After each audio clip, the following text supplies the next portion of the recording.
Malam itu hujan deras bercampur abu tipis dari Merapi.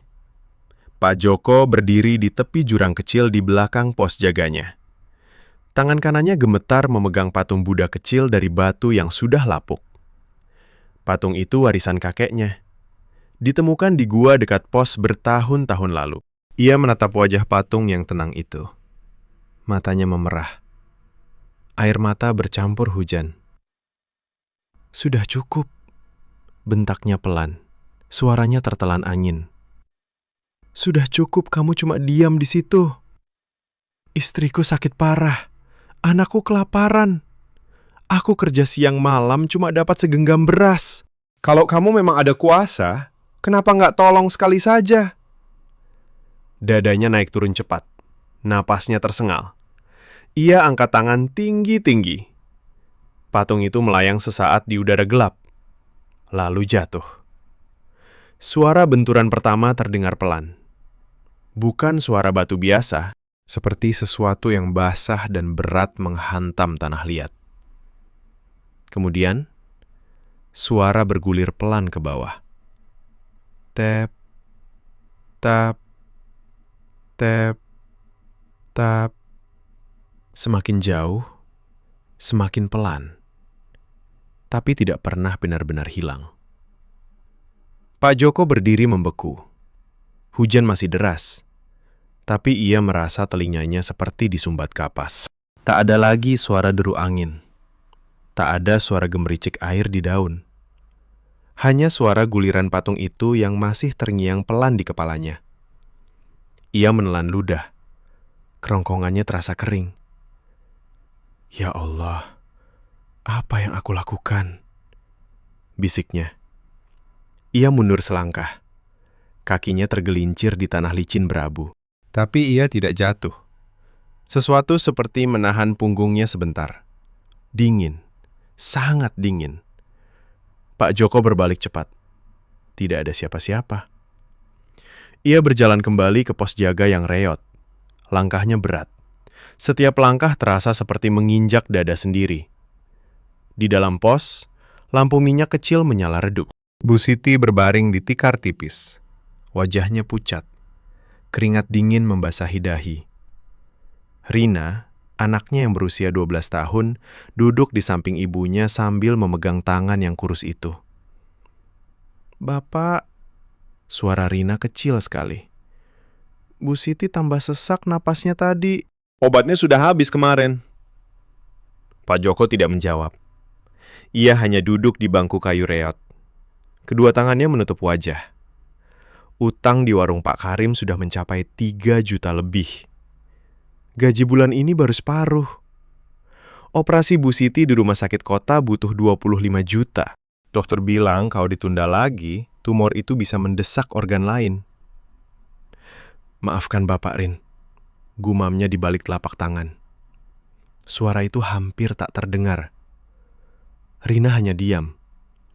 Ia sudah terbiasa mendengar kata maaf yang sama setiap malam. Pak Joko bangkit. Ia ambil jas hujan robek di pojok. Aku ke gua sebentar. Mungkin ada sesuatu yang bisa aku lakukan. Bu Siti membuka mata pelan. Maghrib sudah lewat, Mas. Kabut tebal. Jangan pergi. Suara istrinya lemah, tapi penuh kekhawatiran. Tinggal di sini saja. Aku cepat kembali.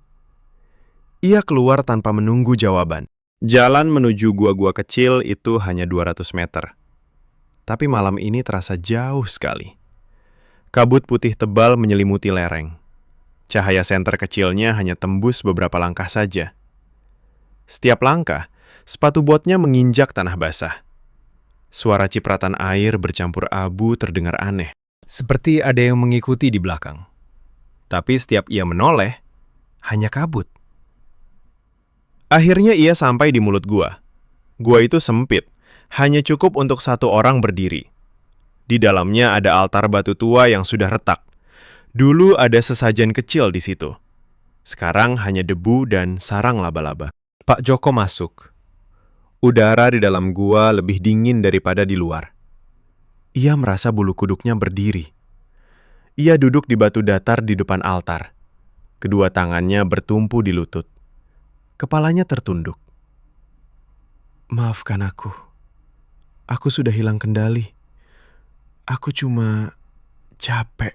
Sangat capek. Suara tetesan air dari atap gua terdengar teratur. Tep, tep, tep. Tapi tiba-tiba iramanya berubah. Tidak lagi dari atap. Suara itu datang dari dalam gua yang lebih gelap. Tep, tep, tep, tep. Langkah kecil. Pelan, tapi pasti. Mendekat. Pak Joko mengangkat kepala. Napasnya tertahan. Bau melati tiba-tiba menyebar. Manis, segar, bercampur bau kapur barus yang tajam menusuk hidung. Ia mundur hingga punggungnya menyentuh dinding gua yang lembab. Dari kegelapan di ujung gua, muncul sosok. Seorang pria tua. Berpakaian koko putih bersih, sarung putih. Jenggotnya putih rapi. Matanya tenang. Tidak ada senyum. Tidak ada amarah. Hanya ketenangan yang membuat dada Pak Joko terasa sesak. Pria itu berhenti 3 langkah di depannya. Malam yang berat, Nak Joko, katanya pelan. Suara itu seperti angin yang berhembus pelan di telinga.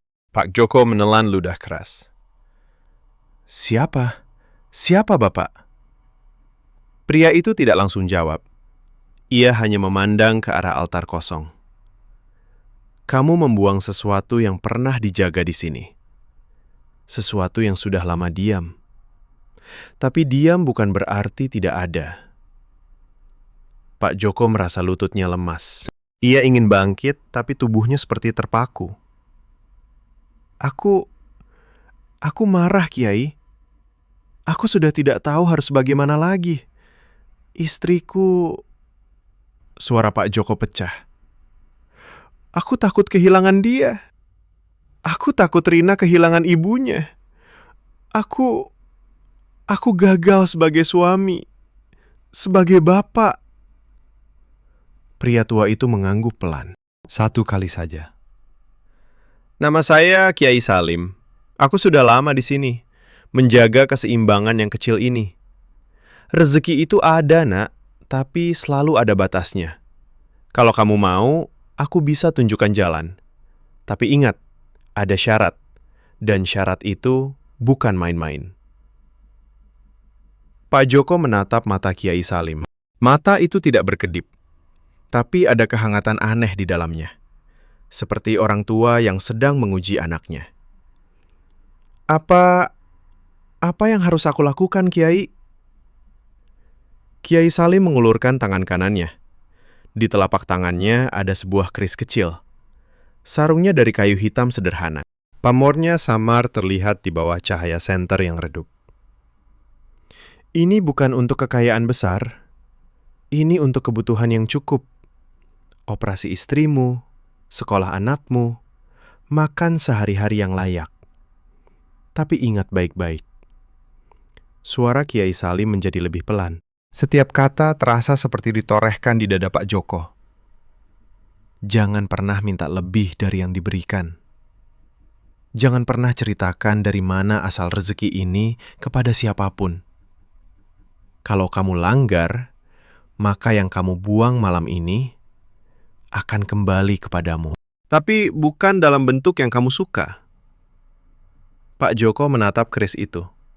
Tangan kanannya bergerak pelan. Ia ragu. Tapi bayangan wajah Bu Siti yang pucat dan tangis Rina malam tadi membuatnya menggenggam keris itu. Keris itu terasa hangat di telapak tangannya.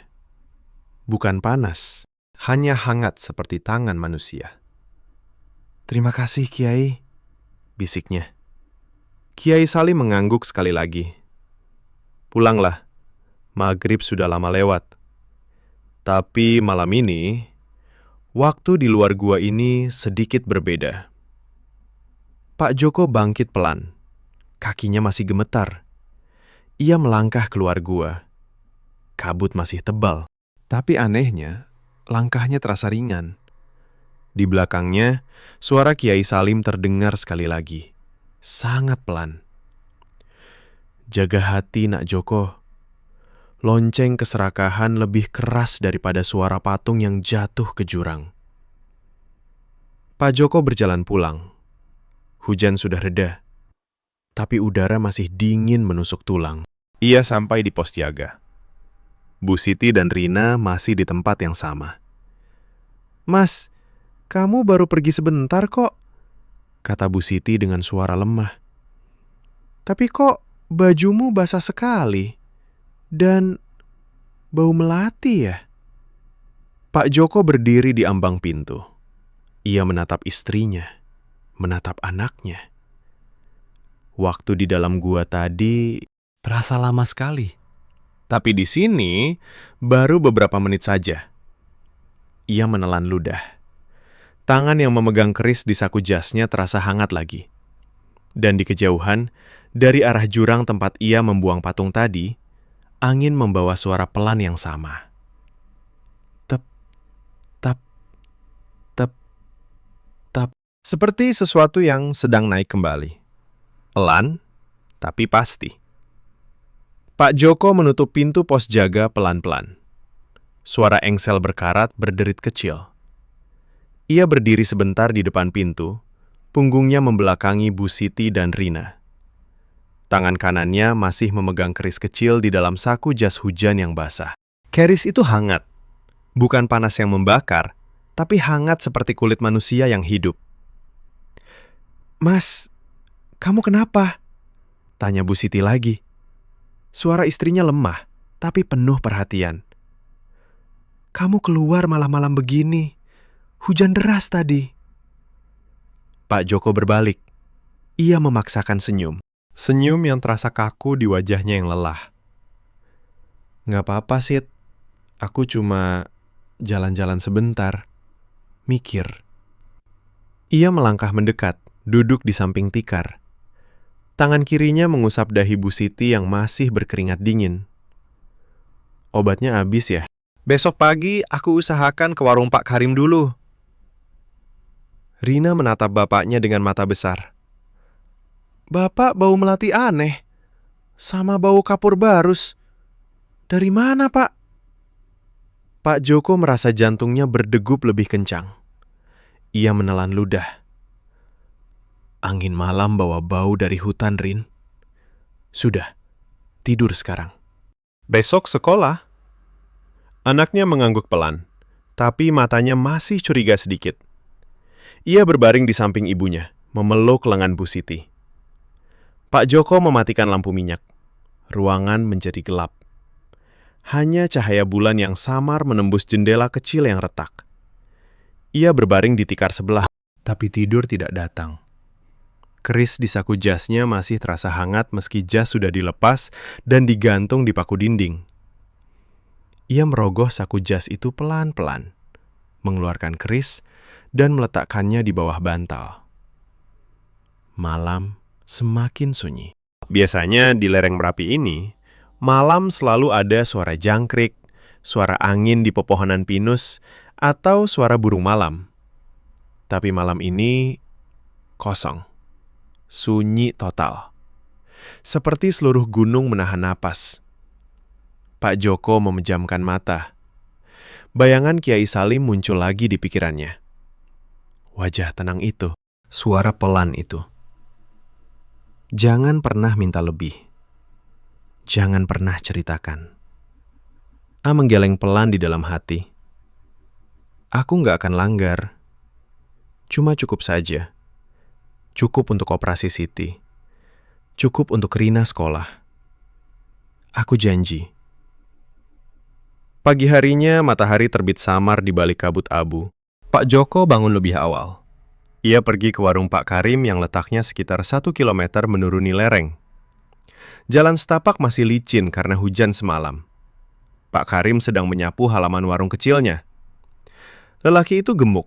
Rambutnya sudah agak botak di tengah. Tapi senyumnya selalu lebar. Mas Joko, pagi-pagi sudah turun. Ada apa, Mas? Pak Joko mengangguk sopan. Mau minta hutang dulu, Pak. Bu Siti butuh obat. Nanti gaji masuk aku bayar. Pak Karim tertawa kecil. Mas Joko ini, utang sudah 3 juta lebih. Tapi ya sudahlah, keluarga. Ambil saja obatnya. Tapi kok Mas Joko kelihatan beda hari ini? Mukanya agak cerah. Pak Joko merasa ada yang aneh di dada. Ia tersenyum tipis. Cuma kurang tidur, Pak. Ia ambil obat yang dibutuhkan, lalu pulang. Sepanjang jalan, ia merasa langkahnya lebih ringan. Udara pagi terasa segar. Bahkan abu vulkanik yang biasanya membuat sesak, hari ini seperti tidak terlalu mengganggu. Sampai di pos, Bu Siti sudah duduk bersandar di dinding kayu. Wajahnya masih pucat, tapi matanya agak hidup.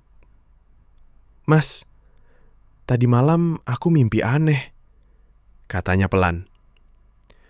Ada orang tua berbaju putih datang. Dia bilang, rezeki sedang dalam perjalanan, tapi harus dijaga hati. Pak Joko hampir menjatuhkan bungkusan obat. Ia cepat menguasai diri. Mimpi saja, Sid. Minum obatnya dulu. Siang harinya, sesuatu yang tak terduga terjadi. Sebuah mobil pick-up dinas kehutanan tiba di pos jaga. Pak Camat turun dari mobil, diikuti 2 orang staf. Mereka membawa amplop coklat tebal. Pak Joko, ini dana darurat dari provinsi untuk pos observasi Merapi. Katanya ada alokasi khusus tahun ini karena aktivitas gunung meningkat. 10 juta. Untuk perbaikan pos dan kebutuhan penjaga. Pak Joko berdiri membeku. Tangan yang menerima amplop itu gemetar. Terima kasih, Pak Camat. Suaranya hampir tak keluar. Malamnya, Bu Siti sudah bisa tersenyum kecil. Obat baru bekerja cepat. Rina pulang sekolah dengan wajah cerah. Ada beasiswa dari yayasan swasta, Pak. Katanya untuk anak menjaga gunung, uang saku dan seragam baru. Pak Joko duduk di bangku depan pos. Ia memandang langit sore yang mulai merah. Waktu maghrib hampir tiba. Keris kecil di dalam sakunya terasa hangat lagi. Ia mengeluarkannya pelan.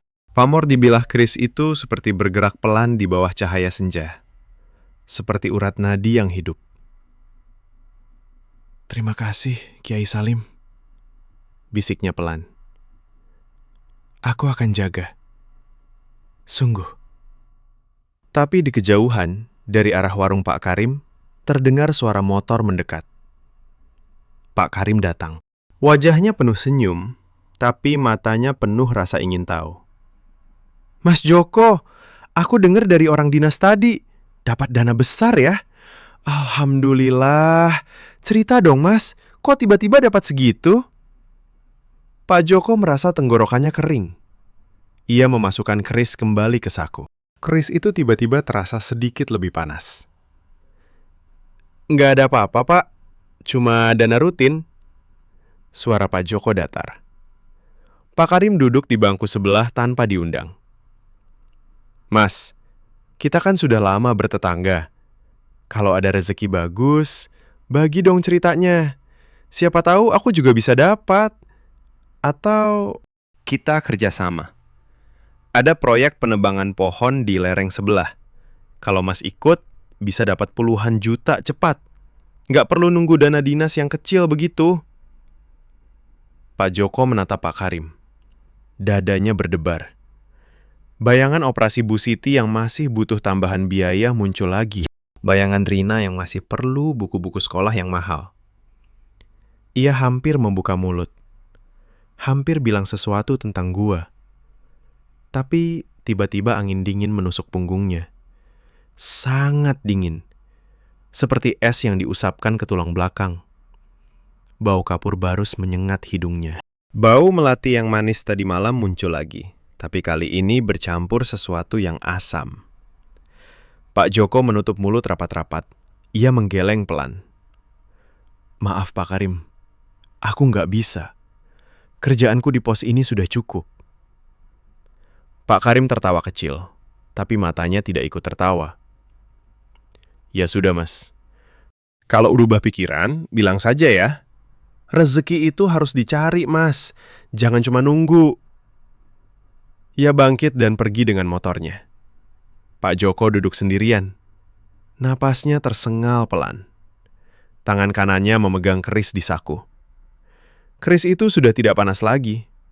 Kembali hangat seperti biasa. Tapi di dalam dada ada sesuatu yang gelisah. Malam semakin gelap. Maghrib sudah lewat. Ia masuk ke dalam pos. Bu Siti dan Rina sudah tidur. Pak Joko berbaring lagi. Tapi sebelum memejamkan mata, ia mendengar suara dari luar. Pelan sekali. Tep, tap, tep, tap. Suara langkah kecil. Seperti patung batu yang sedang berjalan pelan di tanah basah. Mendekat ke pos jaga.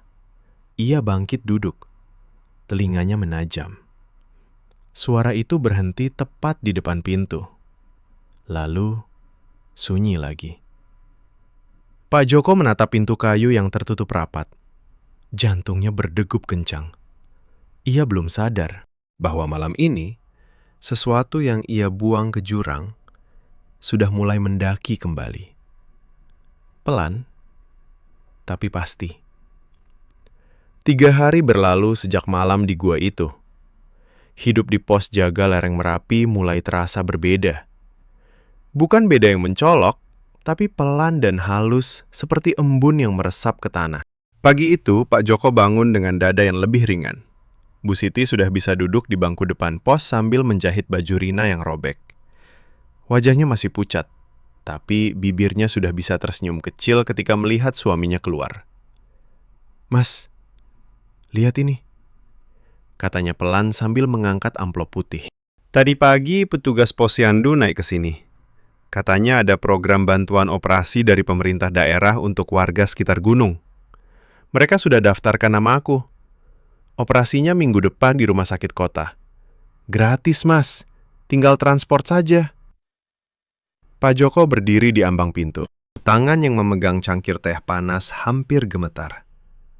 Ia letakkan cangkir di meja kayu reot. "Alhamdulillah," bisiknya. Suara itu keluar pelan, tapi penuh syukur yang dalam. Rina berlari kecil dari belakang pos. Seragam sekolahnya baru. Baju putihnya masih kaku karena belum dicuci. "Pak, guru bilang aku masuk daftar beasiswa penuh. Buku, tas, sepatu, semuanya ditanggung. Katanya karena bapak penjaga pos observasi." Pak Joko mengusap kepala anaknya. Rambut Rina yang agak kasar karena jarang keramas terasa hangat di telapak tangannya. Ia duduk di bangku kayu. Matanya memandang ke lereng yang masih berkabut. Di kejauhan, asap tipis Merapi naik pelan ke langit pagi. "Rezeki ini cukup ya Allah. Cukup sekali." Siang harinya, Pak Joko membersihkan pos seperti biasa. Ia sapu halaman yang penuh abu. Perbaiki pagar bambu yang miring. Isi air di ember untuk cuci. Setiap gerakan terasa lebih bersemangat. Bahu yang biasanya pegal sepanjang hari kini terasa enteng. Tapi sore menjelang maghrib, Pak Karim naik lagi dengan motornya. Kali ini ia bawa 2 bungkus gorengan dan secangkir kopi hitam panas. "Mas Joko, aku dengar Bu Siti mau operasi gratis." "Wah, beruntung sekali ya Mas sekarang. Dulu susah banget, sekarang tiba-tiba semua lancar." Pak Joko sedang menyiram tanaman cabai di pot kecil. Ia berhenti. Air dari kaleng penyiram masih menetes pelan ke tanah. "Iya Pak, alhamdulillah rezeki datang." Jawabannya pendek. Ia tidak mau panjang lebar. Pak Karim duduk di bangku tanpa diundang lagi. Ia hembus kopinya pelan. "Mas, aku perhatikan beberapa hari ini. Mas Joko jarang curhat lagi. Dulu tiap malam cerita utang, cerita Bu Siti sakit. Sekarang senyum-senyum sendiri. Ada rahasia ya, Mas?" Pak Joko merasa tenggorokannya seperti tersumbat. Ia letakkan kaleng penyiram di tanah. Tangan kanannya tanpa sadar menyentuh saku celana tempat keris kecil itu disimpan. Keris itu hangat. Sedikit lebih hangat dari biasanya. Nggak ada rahasia, Pak. Cuma doa saja. Pak Karim tertawa kecil. Suara tawanya terdengar ramah, tapi ada nada yang tajam di ujungnya. Mas, kita ini sudah bertetangga puluhan tahun.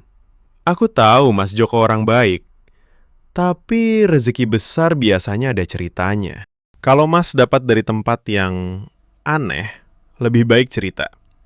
Siapa tahu aku bisa bantu jaga. Atau kita bagi. Ada proyek kayu di lereng sebelah. Kalau Mas ikut kasih informasi pos observasi, kita bisa dapat banyak. Pohon-pohon besar di sana harganya mahal sekarang. Pak Joko menatap Pak Karim lama. Dadanya berdebar. Bayangan uang banyak untuk masa depan Rina muncul sebentar di pikirannya. Bisa beli rumah kecil di bawah, bisa bayar sekolah Rina sampai SMA, bisa... Angin tiba-tiba berhembus dingin dari arah gua. Dingin menusuk tulang. Pak Joko merinding. Bulu kuduknya berdiri semua. Bau kapur barus menyengat hidungnya lagi. Kali ini sangat kuat. Seperti seseorang mengusapkan kapur barus langsung ke bawah hidungnya. Ia mundur selangkah. Kakinya hampir tersandung pot cabe. Maaf Pak Karim, aku nggak bisa ikut. Kerjaanku cuma jaga pos ini. Suara Pak Joko tegas, tapi ada getar kecil di ujungnya. Pak Karim mengangkat bahu. Matanya menyipit sedikit. Ya sudah Mas, kalau nanti butuh teman bicara, datang saja ke warung. Rezeki itu kadang datang, tapi kalau nggak dijaga, bisa pergi lagi loh. Ia bangkit, naik motor, dan pergi. Asap knalpotnya meninggalkan bau bensin yang bercampur dengan bau kapur barus yang masih menempel di udara. Pak Joko berdiri sendirian di halaman. Napasnya masih cepat. Ia keluarkan keris dari saku. Bilahnya berkilau samar di cahaya senja. Tapi kali ini, pamornya terlihat seperti bergoyang pelan. Seperti air yang beriak. Maaf, bisiknya pelan ke keris itu. Aku cuma mikir sebentar. Nggak akan lagi. Malam harinya, setelah maghrib, Bu Siti tiba-tiba terbatuk-batuk lagi. Bukan batuk biasa. Batuk yang dalam. Seperti ada yang menekan dada dari dalam. Pak Joko panik. Ia pegang tangan istrinya yang dingin. Sit, kamu kenapa? Tadi siang masih baik. Bu Siti tersenyum lemah. Nggak apa-apa, Mas. Mungkin kecapean. Besok operasi, aku takut sedikit. Rina duduk di samping, memegang tangan ibunya. Matanya berkaca-kaca. Pak Joko bangkit.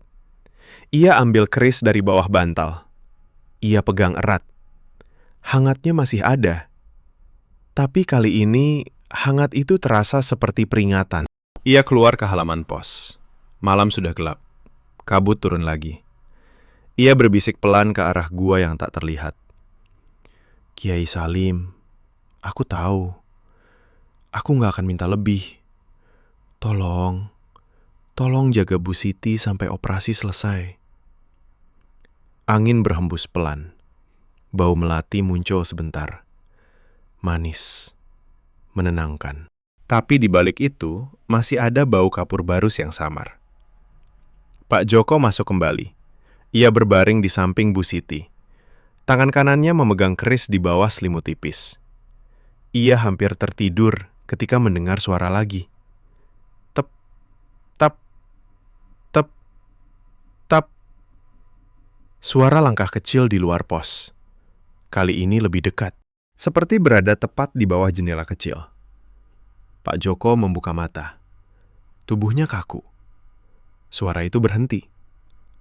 Lalu, suara pelan sekali, seperti bisikan angin. Jangan lupa batasnya, Nak Joko. Suara itu mirip suara Kiai Salim, tapi lebih dalam, lebih dingin. Pak Joko menarik selimut sampai ke dada. Ia memeluk Bu Siti pelan. Di luar, kabut semakin tebal. Dan di dalam hati Pak Joko, godaan pertama itu baru saja mulai tumbuh.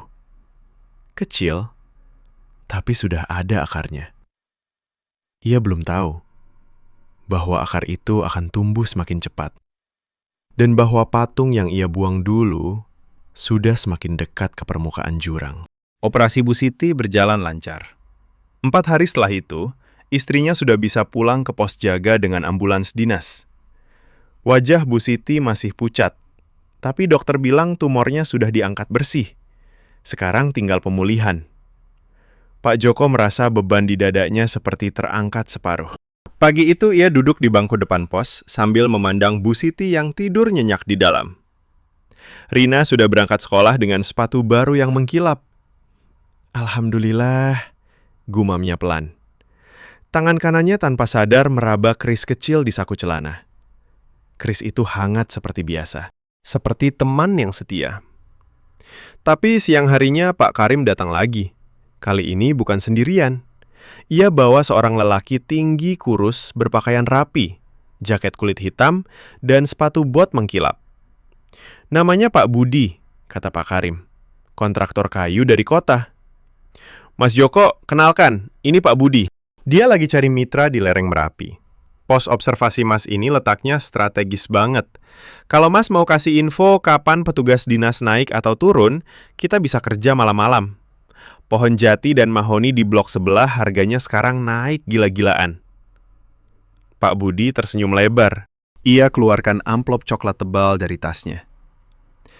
Uang muka saja dulu, Pak Joko. 5 juta. Nanti kalau sudah jalan, masih ada sisanya. Kerja cuma kasih informasi, nggak perlu ikut tebang. Pak Joko menatap amplop itu.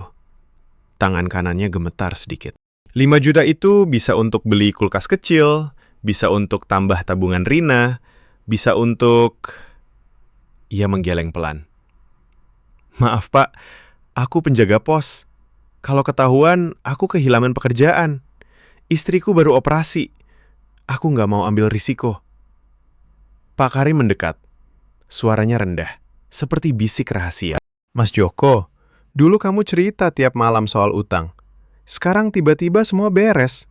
Operasi gratis, beasiswa, dana dinas. Aku nggak bilang apa-apa, tapi tetangga lain mulai bertanya. Katanya Mas dapat rezeki dari gaib. Kalau Mas cerita asalnya, mungkin kami bisa bantu jaga supaya nggak hilang. Kalau nggak, fitnah bisa menyebar loh Mas. Orang bilang Mas main sama jin. Pak Joko merasa darahnya seperti surut ke kaki. Ia mundur selangkah. Punggungnya menyentuh dinding pos yang dingin. Fitnah apa, Pak? Aku cuma dapat dana resmi. Pak Budi tertawa kecil. Ya sudah, Pak. Kalau berubah pikiran, hubungi Pak Karim saja. Uangnya tetap nunggu. Mereka pergi. Motor mereka meninggalkan debu dan abu yang berterbangan pelan. Pak Joko masuk ke dalam. Bu Siti sudah bangun. Ia duduk di tikar sambil memegang perut yang masih perban. Mas, tadi siapa? Kok lama di luar? Enggak siapa-siapa, cuma tetangga. Pak Joko duduk di samping istrinya, tapi matanya tidak bisa diam. Ia terus melirik ke arah amplop yang tadi hampir ia terima. Malam harinya, setelah maghrib, angin berhembus lebih kencang. Pak Joko duduk di halaman sambil merokok kretek yang jarang ia sentuh. Asap kretek bercampur kabut. Ia keluarkan keris. Di bawah cahaya bulan yang samar, pamor keris itu terlihat jelas. Garis-garisnya seperti bergerak pelan, seperti urat yang berdenyut. Kiai, aku tahu aku nggak boleh minta lebih, tapi 5 juta itu bisa bantu banyak. Cuma sekali. Cuma informasi saja. Tiba-tiba keris di tangannya memanas. Bukan hangat biasa. Panas seperti bara api yang baru diangkat dari tungku. Pak Joko hampir menjatuhkan keris itu. Ia letakkan cepat di tanah. Keris itu bergetar pelan. Suara kecil seperti logam bergesekan dengan batu. Lalu, bau kapur barus menyengat hidungnya lagi. Sangat kuat. Mata Pak Joko berair. Di depannya, kabut berputar pelan. Dari dalam kabut muncul bayangan samar. Kiai Salim. Baju putihnya tetap bersih. Wajahnya tenang. Tapi matanya kali ini tidak lagi hangat. Ada kesedihan yang dalam. "Kamu hampir langgar batas, Nak Joko." Suara Kiai Salim pelan, tapi terdengar di seluruh dada Pak Joko. "Rezeki yang kuberikan cukup untuk kebutuhan, bukan untuk tamak. Kalau kamu ambil jalan yang ditawarkan tetanggamu, maka yang kamu buang ke jurang akan kembali. Dan kali ini, bukan patung biasa." Pak Joko berlutut di tanah basah. Lututnya terasa dingin menusuk. "Maaf Kiai, aku cuma mikir keluarga." Kiai Salim mengangguk pelan. "Sekarang masih bisa diperbaiki. Kembalikan keris ke gua kalau kamu merasa berat. Atau jaga dengan sungguh-sungguh. Pilihan ada di tanganmu." Bayangan itu menghilang pelan ke dalam kabut. Keris di tanah sudah tidak panas lagi. Kembali hangat biasa. Pak Joko mengambilnya dengan tangan gemetar. Ia masuk ke dalam pos. Bu Siti melihat suaminya pucat. "Mas, kamu kenapa? Mukamu pucat sekali." "Nggak apa-apa, Sid. Dingin malam ini." Ia berbaring di samping istrinya. Tapi tidur tidak datang. Di dalam kepalanya, suara Pak Karim terus berputar. 5 juta. 5 juta. Pukul 2 malam, Bu Siti tiba-tiba kambuh lagi. Ia terbangun dengan napas tersengal. Wajahnya pucat seperti kertas. Keringat dingin mengalir deras di dahi. "Mas, sakit. Perutku seperti ditarik lagi." Pak Joko panik. Ia pegang tangan istrinya yang dingin sekali.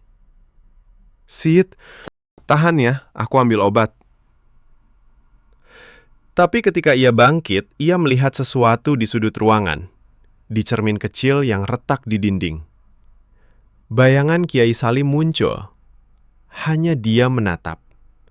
Matanya penuh peringatan. Pak Joko menutup mata sebentar. Ketika membuka lagi, bayangan itu hilang. Ia beri Bu Siti obat pereda nyeri. Istrinya perlahan tenang. Tapi napasnya masih pendek-pendek. Pak Joko duduk di samping. Tangan kanannya memegang keris erat. Ia berbisik pelan. "Kiai, tolong jangan ambil lagi. Aku janji nggak akan ambil tawaran mereka. Aku janji." Di luar pos, angin berhembus lagi. Dingin menusuk tulang. Dan dari arah jurang, suara itu kembali terdengar. Lebih jelas kali ini. Tep, tep, tep, tep. Suara langkah kecil yang naik dari jurang. Sudah semakin dekat ke permukaan. Pak Joko menutup telinga dengan kedua tangan. Tapi suara itu tetap masuk. Masuk ke dalam kepala. Masuk ke dalam hati. Ia belum sadar bahwa godaan kali ini bukan hanya dari Pak Karim. Godaan terbesar datang dari dalam dirinya sendiri. Dan patung yang dulu ia buang dengan marah sudah hampir sampai di bibir jurang. Siap untuk dilihat lagi. Pagi setelah malam itu, Bu Siti masih lemah. Ia berbaring di tikar dengan mata setengah terpejam. Napasnya pendek-pendek. Pak Joko duduk di sampingnya, memegang tangan istrinya yang dingin. Jari-jarinya mengusap punggung tangan Bu Siti pelan-pelan, seperti takut kalau gerakan terlalu keras akan membuat istrinya semakin sakit. Rina sudah berangkat sekolah. Sebelum pergi, anak itu mencium kening ibunya lama sekali. "Bu, cepat sembuh ya. Rina mau Bu masak sayur asem lagi." Suara Rina kecil, tapi penuh harap. Pak Joko tersenyum paksa ke anaknya. "Tentu, Rin. Ibu pasti sembuh."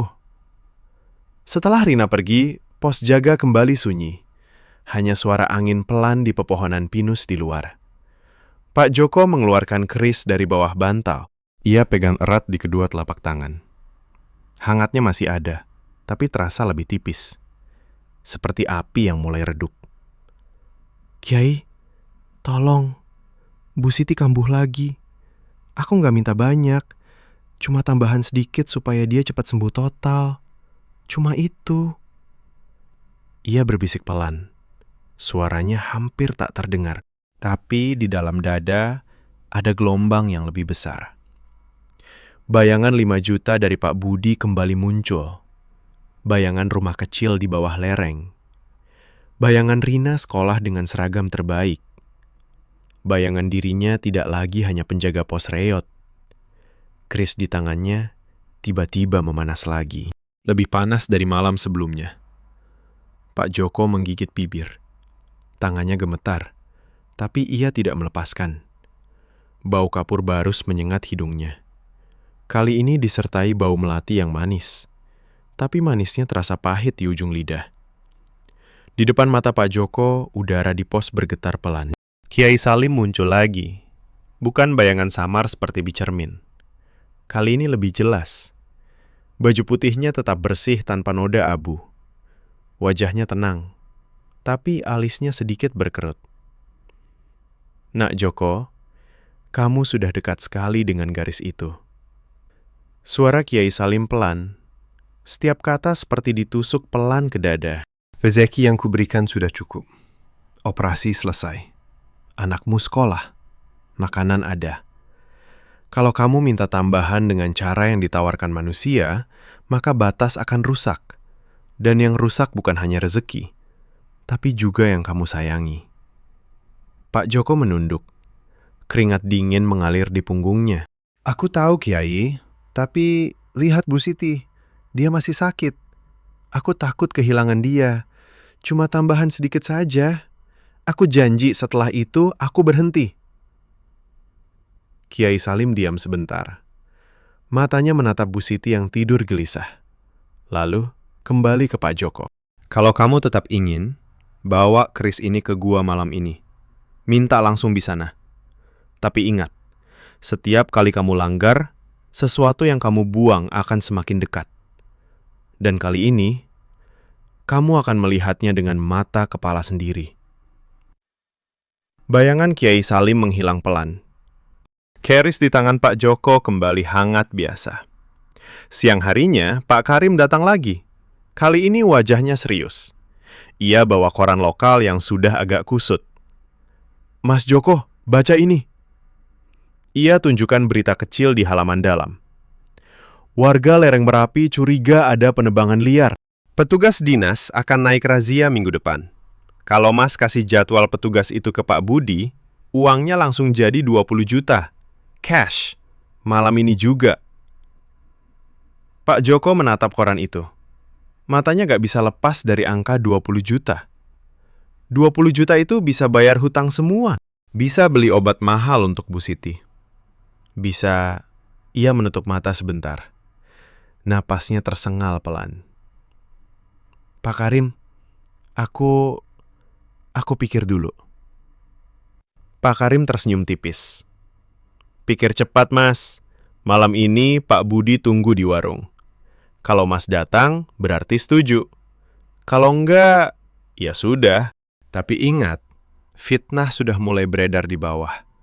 Orang bilang Mas dapat harta gaib. Kalau Mas diam saja, bisa-bisa mereka naik ke sini sendiri. Pak Karim pergi. Pak Joko duduk di bangku. Kedua tangannya menutup wajah. Ia merasa seperti sedang berdiri di tepi jurang yang sama tempat ia membuang patung dulu. Kali ini jurangnya lebih dalam. Sore menjelang maghrib, Bu Siti bangun.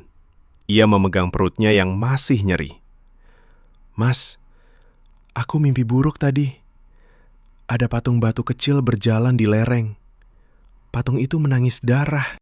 Dan dia panggil nama kamu. Pak Joko merinding. Ia pegang tangan istrinya erat. Itu cuma mimpi, Sid. Istirahat saja. Tapi di dalam hati, ia tahu itu bukan mimpi biasa. Malam harinya, setelah Bu Siti dan Rina tidur, Pak Joko bangkit pelan. Ia ambil keris. Ia keluar pos tanpa suara. Langkahnya menuju gua kecil. Kabut tebal lagi. Angin dingin menusuk tulang. Setiap langkah terasa berat. Kakinya seperti menolak. Tapi tangannya yang memegang keris terus bergerak maju. Sampai di mulut gua. Ia masuk. Udara di dalam lebih dingin. Bau melati dan kapur barus bercampur kuat. Kiai Salim sudah ada di sana, berdiri di depan altar batu. Wajahnya lebih sedih dari sebelumnya. "Kamu datang, Nak Joko." Pak Joko berlutut. Keris ia letakkan di depan kaki Kiai Salim. "Kiai, aku minta tambahan. Cuma sekali. 20 juta. Supaya Bu Siti sembuh total. Supaya Rina bahagia." Aku janji. Setelah itu, aku berhenti. Kiai Salim diam lama. Suasana gua menjadi sunyi total. Tidak ada suara tetes air. Tidak ada suara angin. Akhirnya ia bicara. Suaranya sangat pelan. "Baiklah. Malam ini aku beri apa yang kamu minta. Tapi ingat, ini yang terakhir. Kalau kamu langgar lagi, aku tidak akan muncul lagi. Yang akan muncul adalah yang kamu buang dulu." Kiai Salim mengangkat tangan. Keris di tanah bergetar. Lalu, dari dalam gua yang lebih dalam, terdengar suara bergemuruh pelan. Seperti tanah bergeser. Pak Joko merasa kantong celananya tiba-tiba berat. Ia masukkan tangan. Di dalamnya ada gulungan uang kertas tebal. 20 juta. Uang asli. Wanginya masih baru. Ia tersenyum. Senang.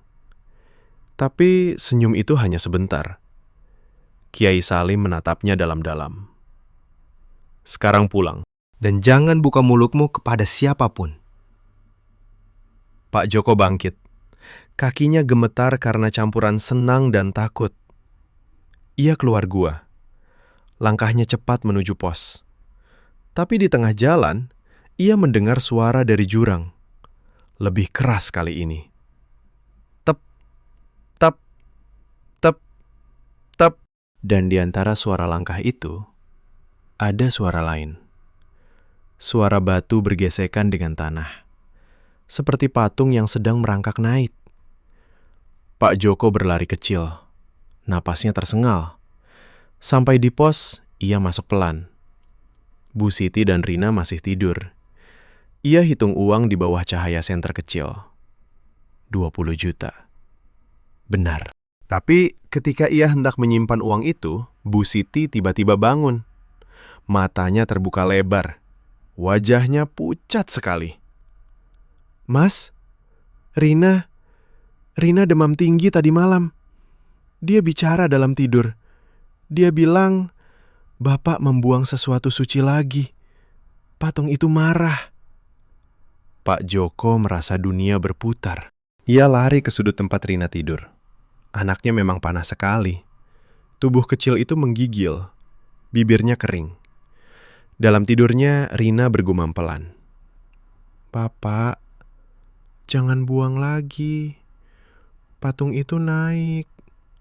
Naik." Pak Joko duduk di samping anaknya. Tangannya memegang keris erat. Tapi kali ini keris itu terasa dingin. Sangat dingin. Di luar pos, suara langkah semakin jelas. Tep, tep, tep, tep. Dan di ujung suara itu, ada suara lain. Suara batu yang retak pelan. Seperti patung yang sedang tersenyum. Pak Joko menatap kegelapan di luar jendela. Ia tahu.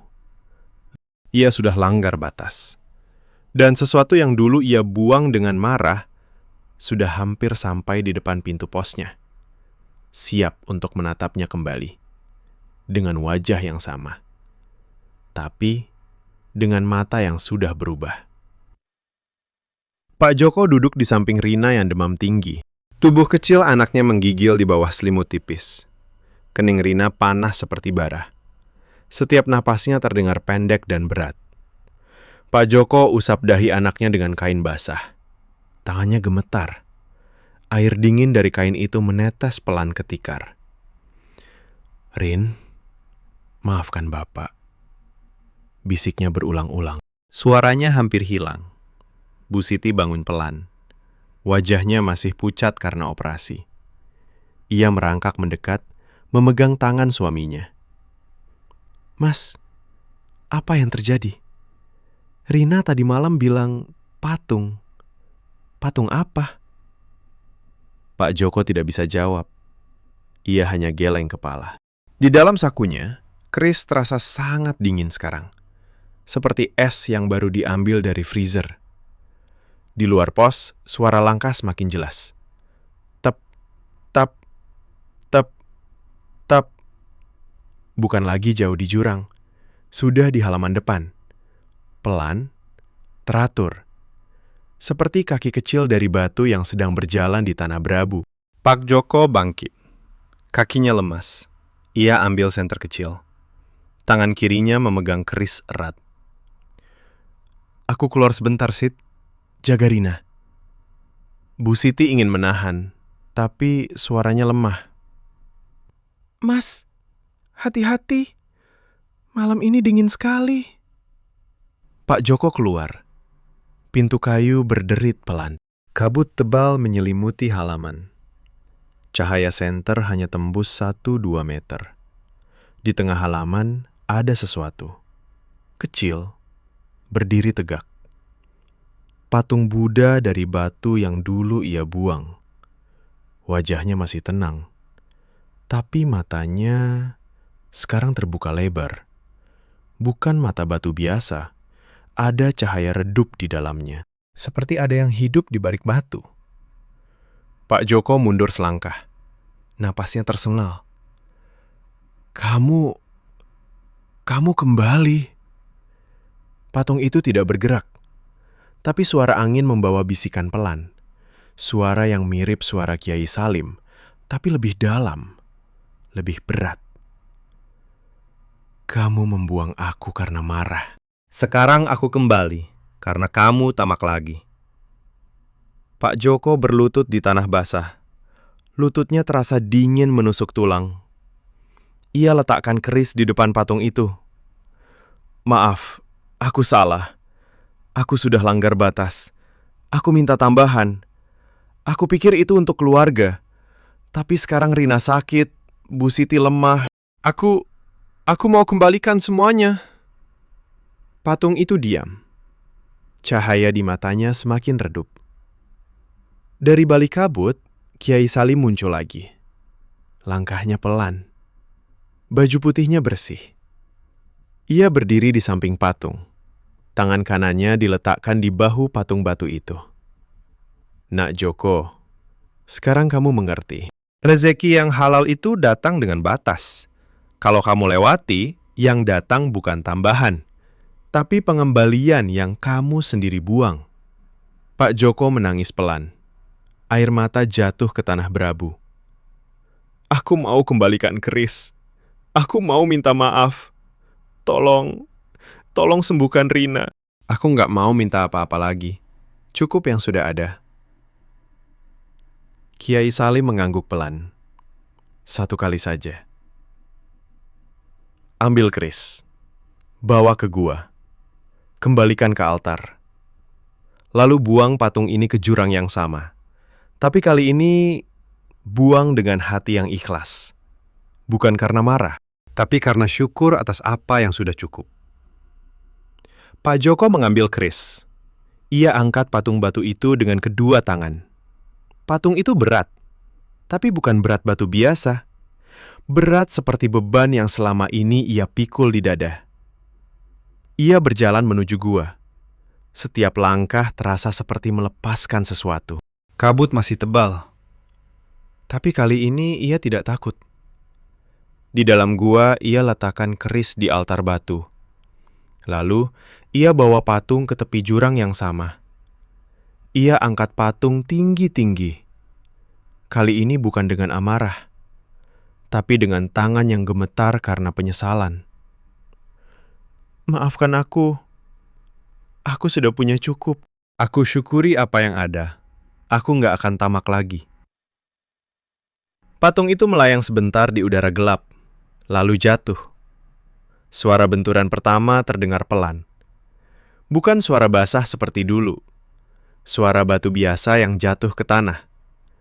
Lalu bergulir pelan ke bawah. Tep, tep, tep, tep. Kali ini suara itu semakin menjauh, semakin pelan, dan akhirnya hilang benar-benar. Pak Joko berdiri di tepi jurang. Angin malam berhembus pelan. Dingin. Tapi tidak lagi menusuk tulang. Bau melati muncul lagi. Manis, murni, tanpa campuran kapur barus yang tajam. Kiai Salim berdiri di belakangnya. Suaranya sangat pelan. Batas itu rahmat, Nak Joko. Kalau tidak ada batas, keserakahan akan menghancurkanmu sendiri. Pulanglah, keluargamu menunggu. Pak Joko berbalik. Kiai Salim sudah tidak ada. Ia berjalan pulang. Langkahnya lebih ringan. Bukan karena uang, tapi karena dadanya sudah kosong dari beban yang dulu ia pikul. Sampai di pos, Rina sudah tidak demam lagi. Anaknya tidur nyenyak. Wajahnya tenang. Bu Siti tersenyum lemah dari tikar. "Mas, Rina tiba-tiba turun panasnya. Aneh sekali." Pak Joko duduk di samping mereka. Ia peluk Bu Siti pelan. Ia usap kepala Rina dengan lembut. "Iya, Sid. Semua akan baik-baik saja sekarang." Di luar, angin maghrib berhembus pelan. Tidak ada lagi suara langkah aneh. Hanya suara daun pinus yang bergesekan pelan. Pak Joko memejamkan mata. Untuk pertama kalinya setelah berbulan-bulan, ia tidur dengan hati yang tenang. Tapi di dalam mimpi malam itu, ia masih mendengar suara pelan sekali. Tep, tap. Bukan mendekat, tapi menjauh. Menghilang ke dalam jurang. Selamanya. Pagi berikutnya, sinar matahari menyusup pelan melalui celah-celah papan kayu pos jaga. Pak Joko bangun lebih dulu. Ia duduk di tepi tikar, memandang Bu Siti dan Rina yang masih tidur nyenyak. Wajah istrinya sudah tidak sepucat kemarin. Napas Rina teratur, keningnya dingin. Tidak ada lagi demam yang membakar. Ia bangkit pelan, takut membangunkan mereka. Langkahnya keluar pos. Halaman masih basah oleh embun pagi bercampur abu tipis. Udara dingin, tapi dingin yang segar. Bukan dingin yang menusuk tulang seperti malam-malam sebelumnya. Pak Joko berdiri di tengah halaman. Ia tarik napas dalam-dalam. Paru-parunya terasa penuh. Tidak ada lagi beban yang menekan dada. Ia berjalan ke belakang pos, ke arah jurang kecil. Tapi kali ini bukan untuk marah. Ia hanya berdiri di tepi, memandang ke bawah. Kabut pagi masih menyelimuti lereng. Tidak ada suara langkah aneh. Tidak ada bau kapur barus. Hanya bau tanah basah dan daun pinus yang hijau. "Terima kasih," bisiknya pelan ke angin. "Terima kasih atas apa yang sudah cukup." Kemudian ia kembali ke pos. Ia masak air untuk teh. Suara air mendidih di panci kecil terdengar biasa. Biasa dan menenangkan. Bu Siti bangun. Ia duduk pelan, memegang perut yang masih perban. Tapi senyumnya sudah kembali. "Mas, aku lapar. Bisa buatkan bubur ya?" Pak Joko tersenyum. Senyum yang tulus. "Bisa, Sid. Tunggu sebentar." Rina juga bangun. Anak itu memucak mata, lalu memeluk bapaknya dari belakang. "Bapak, aku mimpi bagus tadi. Ada orang tua berbaju putih bilang Rina harus sekolah rajin. Katanya cukup yang ada saja." Pak Joko mengusap rambut anaknya. "Iya, Rin. Kita cukup dengan yang ada." Siang harinya, Pak Karim naik lagi. Wajahnya penuh rasa ingin tahu. "Mas Joko, kemarin Pak Budi nunggu di warung. Kamu nggak datang. Uangnya sudah dibawa pulang. Kamu nggak menyesal?" Pak Joko sedang menyapu halaman. Ia berhenti. Sapunya bersandar di dinding. "Tidak, Pak. Aku sudah cukup. Terima kasih atas tawarannya. Pak Karim menyipitkan mata. Mas, aku dengar dari orang bawah. Katanya ada fitnah soal rezeki gaib. Mereka bilang, Mas dapat harta dari gua. Kalau Mas cerita, mungkin aku bisa bantu redakan. Pak Joko menggeleng pelan. Fitnah itu akan reda sendiri, Pak. Aku cuma penjaga pos biasa. Rezeki datang dari manapun. Yang penting dijaga dengan syukur. Pak Karim diam sebentar. Lalu ia mengangkat bahu. Ya sudah, Mas. Kalau begitu, aku pulang dulu. Motornya menjauh. Debu dan abu beterbangan pelan. Pak Joko melanjutkan menyapu. Setiap sapuan terasa ringan. Beberapa hari kemudian, hidup kembali ke ritme sederhana. Bu Siti mulai bisa berdiri lebih lama. Ia masak sayur asem seperti yang Rina minta. Rina pulang sekolah dengan nilai bagus. Seragamnya masih yang baru dari beasiswa, tapi ia pakai dengan bangga. Pak Joko tetap menjaga pos. Ia perbaiki pagar bambu yang miring. Ia cat ulang dinding kayu yang lapuk. Gajinya kecil, tapi cukup.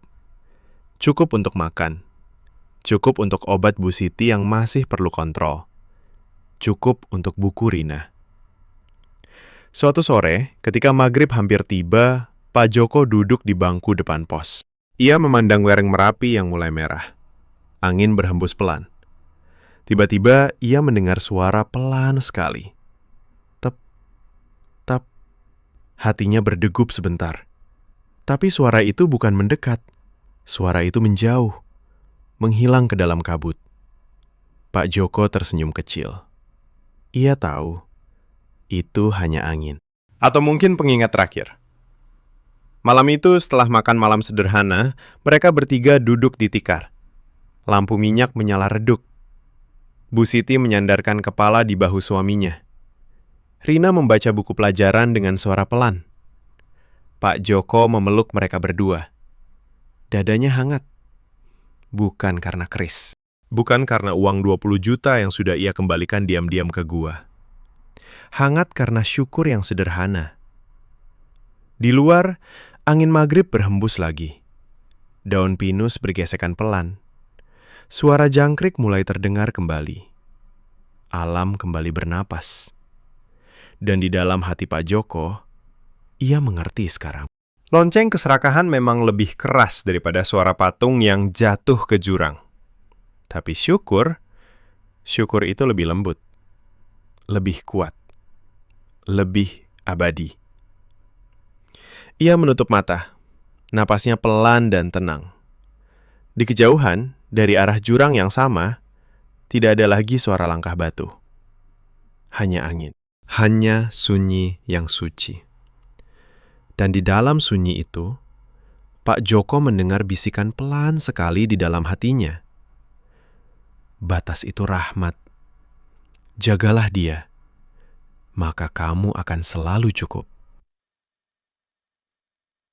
Malam semakin larut. Pos jaga kecil di lereng Merapi kembali sunyi. Tapi sunyi yang penuh syukur, bukan sunyi yang penuh ketakutan seperti dulu.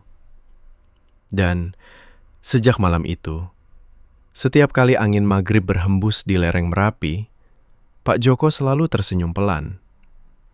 Ia tahu, sesuatu yang pernah ia buang karena marah, sudah kembali ke tempatnya. Dan sesuatu yang jauh lebih berharga, sudah ia pegang erat di dalam dada. Syukur. Dan usaha yang halal. Itu saja. Cukup.